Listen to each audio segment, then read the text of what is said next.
ज्ञानवापी मंदिर या फिर मस्जिद? क्या ज्ञानवापी के भीतर दबा है खजाना? क्या ज्ञानवापी के भीतर मौजूद है शिवलिंग? क्या ज्ञानवापी के भीतर बसे हैं हिंदू देवी देवता?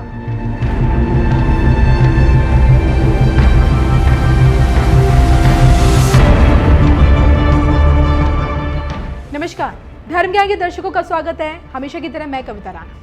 ज्ञानवापी को लेकर छिड़ा संग्राम थमने का नाम नहीं ले रहा। एक और मंदिर मस्जिद को लेकर दावे पर दावे किए जा रहे हैं, दूसरी तरफ कोर्ट में सुनवाई पर सुनवाई हो रही है। ऊपर से देखिए देश की राजनीति भी गरमाई हुई है। काशी की 5 महिलाओं ने मां श्रृंगार गौरी की रोजाना पूजा करने की मांग क्या उठाई, इसके लिए कोर्ट का दरवाजा क्या खटखटाया। 32 साल पुराना विवाद फिर से खड़ा हो गया। 32 साल बाद फिर से हिंदू मुस्लिम पक्ष आमने सामने आ गए हैं। 32 साल बाद फिर से मंदिर मस्जिद होने लगा है, लेकिन इन सब के बीच ज्ञानवापी विवाद में एक नया मोड़ आ गया है। अब तक तो देखिए कथित ज्ञानवापी मस्जिद में शिवलिंग पाए जाने के दावे किए जा रहे थे, लेकिन अब इन्हीं दावों के बीच खजाने के दबे होने की बात कही जा रही है। जी हाँ, ज्ञानवापी के भीतर दबा है खजाना। ये दावा किया है काशी विश्वनाथ मंदिर के महंत कुलपति तिवारी जी ने। जी हाँ, उन्होंने एक न्यूज चैनल से बाकायदा बात करते हुए स्कंद पुराण और धर्म ग्रंथों के सहारे ज्ञानवापी के पूर्वी हिस्से को ऐश्वर्य मंडप बताया है, जहां उन्होंने खजाने के दबे होने का सबसे बड़ा दावा किया है। विश्वनाथ धाम के महंत कुलपति तिवारी का ये कहना है, कई धर्म ग्रंथों के मुताबिक ज्ञानवापी के पूर्वी हिस्से में ऐश्वर्य मंडप दबा है, जिसे लोग तहखाना कहते हैं, और उसी के नीचे खजाना भी है। इसके साथ ही साथ जिस वजूखाने में शिवलिंग मिला है, वहां भीतर एक और शिवलिंग है, जिसकी तरफ इस वक्त नंदी का मुंह है।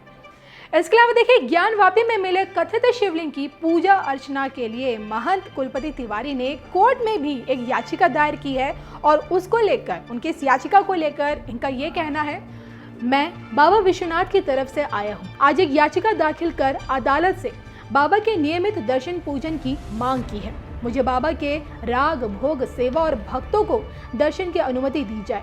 देखा जाए तो ग्रंथों के हवाले से मान्यता ये कहती है, नंदी अकेले नहीं होते, उनके मुख के सामने शिव जरूर होते। और इसी के आधार पर देखिए इस वक्त हिंदू पक्षकार ज्ञानवापी के वजूखाने में शिवलिंग होने का सबसे बड़ा दावा कर रहे हैं।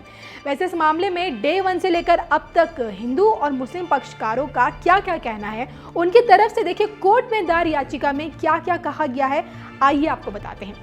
ज्ञानवापी केस की हिस्ट्री देखिए 1991 से शुरू हुई, जब ज्ञानवापी की एक अदालत में याचिका दायर हुई और ये दावा किया गया कि औरंगजेब के आदेश पर 16वीं शताब्दी में उनके शासनकाल के दौरान काशी विश्वनाथ मंदिर के एक हिस्से को ध्वस्त करके ये मस्जिद बनाई गई थी, और इसको लेकर पुजारियों ने देखे खास तौर पे ज्ञानवापी मस्जिद परिसर में पूजा करने की अनुमति भी मांगी थी। लेकिन उस वक्त ये पूरा का पूरा मामला ठंडे बस्ते में चला गया। इसके बाद जब इसी साल 5 हिंदू महिलाओं ने, काशी की इन महिलाओं ने ज्ञानवापी मस्जिद परिसर के भीतर मां श्रृंगार गौरी और अन्य देवी देवताओं की मूर्तियों की पूजा अर्चना करने की अनुमति मांगी, तो कोर्ट ने देखिए तुरंत इस पर सुनवाई करते हुए ज्ञानवापी के भीतर सर्वे करने का आदेश दे दिया। और इस बीच दोनों पक्षों की तरफ से कई मांगे रखी गई। हिंदू पक्ष की याचिकाओं में ये कहा गया, पहली मांग ये है, ज्ञानवापी मस्जिद परिसर में माता श्रृंगार गौरी की रोजाना पूजा अर्चना की अनुमति दी जाए। दूसरी, मस्जिद के वजूखाने में मिले शिवलिंग की पूजा करने की अनुमति मिले। तीसरी, शिवलिंग के नीचे बने कमरे को जाने वाले रास्ते से मलबा हटाया जाए। चौथी, शिवलिंग की लंबाई और चौड़ाई का पता लगाने के लिए सर्वे हो। 5वीं, वैकल्पिक वजूखाने का प्रबंध किया जाए। तो दूसरी तरफ देखिए मुस्लिम पक्ष की तरफ से भी दायर याचिका में ये कहा गया, और उनकी ये मांग है, पहली मांग ये कि वजूखाने में किसी भी तरह की सीलिंग ना हो। दूसरी मांग ये कि ज्ञानवापी सर्वे को लेकर 1991 के प्लेसेस ऑफ वर्शिप एक्ट के प्रकाश में ही कोई कदम बढ़ाया जाए। फिलहाल ज्ञानवापी मामले की सुनवाई जिला जज की कोर्ट में चल रही है। मस्जिद में हुए सर्वे को लेकर देखिए दोनों पक्ष आमने सामने हैं। ऐसे में देखिए अगली सुनवाई 26 मई को होनी है। हालांकि देखिए मस्जिद के भीतर दबे खजाने का जो दावा किया गया है, उसमें कितनी सच्चाई है, इसी को लेकर इस वक्त सोशल मीडिया में खास तौर पे यही सवाल उठ रहे हैं कि क्या योगी राज में ज्ञानवापी से खजाना बाहर आ पाएगा।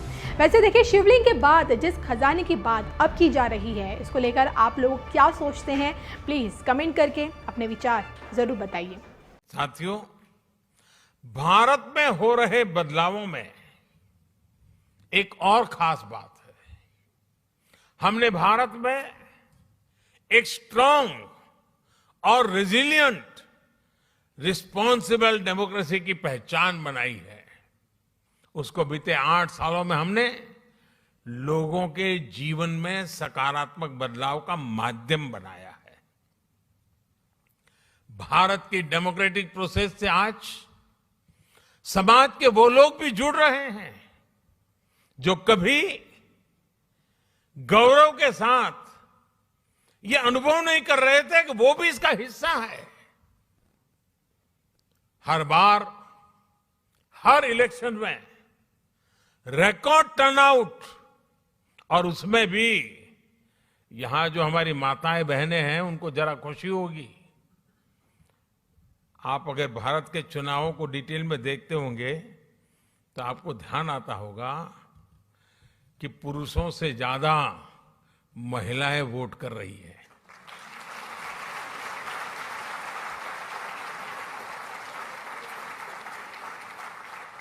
ये इस बात का प्रमाण है कि भारत में डेमोक्रेसी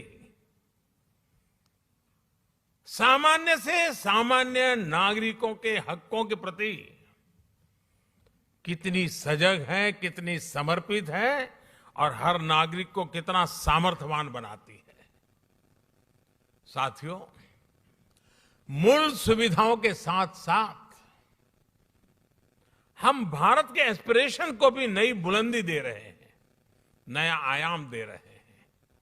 भारत में इंक्लूसिवनेस का, लीकेज प्रूफ गवर्नेंस का, यानी एक ऐसी डिलीवरी व्यवस्था, टेक्नोलॉजी का भरपूर उपयोग करते हुए एक ऐसे मैकेनिज्म को विस्तार किया जा रहा है ताकि जो जिस चीज का हकदार है वो बिना मुसीबतें, बिना कोई सिफारिश को, बिना कोई करप्शन किए अपने हक को प्राप्त कर सकता है, और उसमें हम पूरी ताकत से जुटे हुए हैं।